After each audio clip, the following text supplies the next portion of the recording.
বাচ্চারা যখন বাইরের স্যুপ খেতে চায়, আর বাইরে তো এই স্যুপটা কিনতে হলে অনেক অনেক টাকা লাগে। তো এটা কিন্তু এক টুকরা এক টুকরারও কম অল্প চিকেন দিয়ে এই স্যুপটা বাসায় বানানো যায়।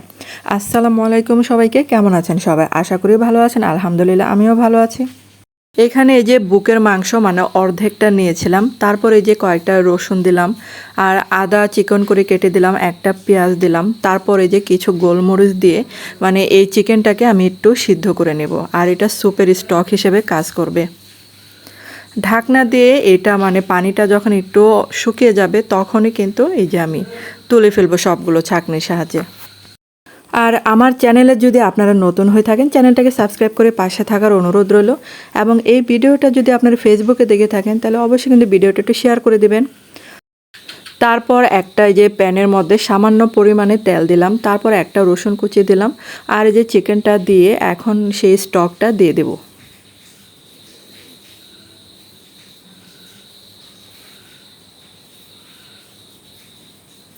তো আমার কাছে মনে হলো পানিটা একটু শুকিয়ে গেছে, তার জন্য আরেকটু পানি অ্যাড করলাম। এখন এই যে সামান্য পরিমাণে শুকনা মরিচের গুঁড়া দিলাম, আর এখন স্বাদ মতো লবণ দিলাম। তারপরে যে 1.5 চা চামচের মতো টমেটো সস দিলাম।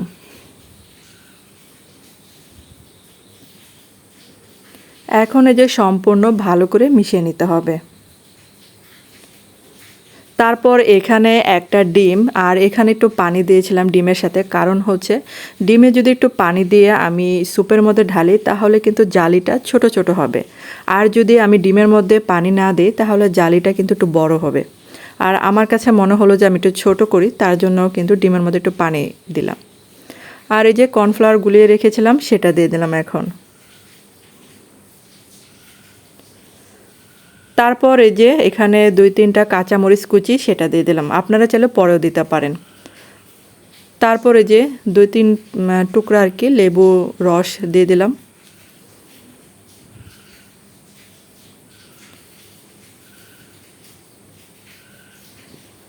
আর বড় লেবু হলে 1 টুকরা দিলেই হবে। তো স্যুপটা কিন্তু প্রায় রেডি।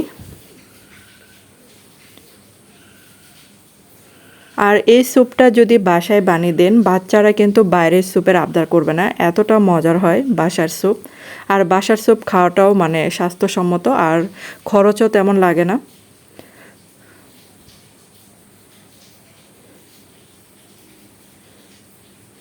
তো হয়ে গেল আমার এই চিকেন স্যুপটা।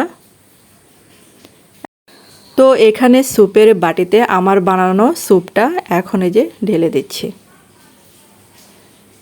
আর এটা কিন্তু 2 বাটি স্যুপ হয়েছিল।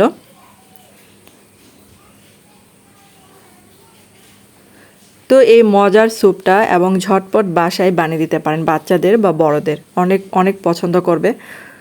তো কিছু ধনেপাতা কুচি দিয়ে পরিবেশন করলাম। তো কেমন হলো অবশ্যই কমেন্ট করে জানাবেন।